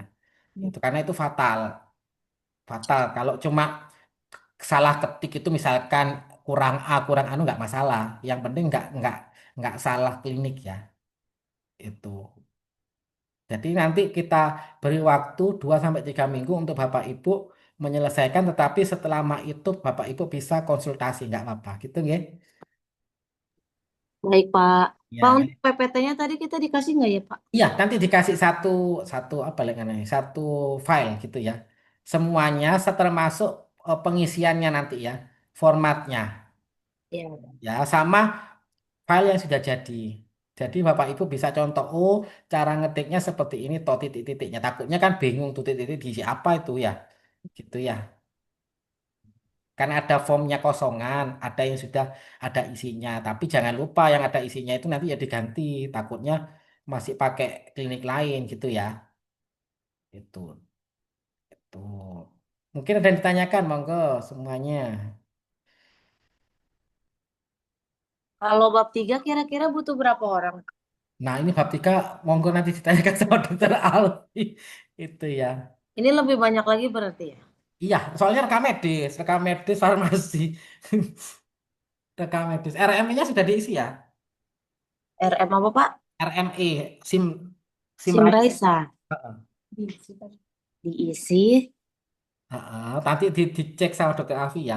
pengisiannya ya. Aku nggak ngerti isinya betul atau enggaknya gitu ya. Baik, Pak. Nanti diisi, nanti disesuaikan. Cuman saya memang tahu, maksudnya misalnya sebuah klinik itu cara mengisinya keliru tahu, cuman bukan wewenang karena itu ya. Tuh. Berarti kita nggak usah bikin rekam medis yang pakai kertas kan, Pak? Nah itu makanya nanti dikonsultasikan sama yang bab 3. Kan kalau saya kan ngikuti yang bab 3. Heeh. Baik. Ngikuti bab 3-nya. Kalau bab 3 pakai SIM-RAIS, apa elektronik ya pakai elektronik gitu ya. Oh, ya, baik, Pak. Kalau kalau masih pakai manual ya monggo manual, tetapi yang rekam medis elektronik masih apa proses integrasi ya nggak apa-apa gitu. Makanya dipastikan dulu di bab 3 itu pakai yang mana gitu ya. Ya, siap. Itu Dipastikan. untuk 3 bulan, pasien 3 bulan ini ya, Pak? Iya, 3 bulan ini harus diisi. Termasuk INM, IKP, terus ASPAK itu ya, diupdate. Siap, Pak. Nggih. Terima kasih nggih Bapak Ibu, Dokter Nabela, Bu Nidia beserta tim nggih Bu. Semoga eh, diberikan kelancaran nggih Bu Nidia beserta timnya nggih. Amin. Ya, amin. Baik, Tetap Pak. semangat. Terima Nanti kasih. pembagiannya monggo Bu Nidia yang membagi ya beserta PJ kliniknya ya. Nanti monggo dibagi. Nanti biar saya nanti komunikasinya enak. Maksudnya bab ini ke siapa. Biar nanti saya menjelaskannya enak gitu ya. Ke bab ini ke siapa gitu ya. Ke yang fokus misalkan. 1.1 ke siapa gitu ya. Itu. Baik, Pak. Jadi tetap semangat, tetap komunikasi ya Bapak Ibu, tetap WA misalkan nggak paham, tidak paham bagian apanya nanti WA aja nggak apa-apa gitu ya. Baik, Pak. Oke, terima kasih semuanya atas perhatiannya sampai malam hari ini. Kurang lebihnya mohon maaf. Wassalamualaikum warahmatullahi wabarakatuh. Waalaikumsalam warahmatullahi wabarakatuh. Oke, Selamat terima malam. Terima kasih. kasih, Bapak. Selamat Selamat malam. malam. Oke. Selamat.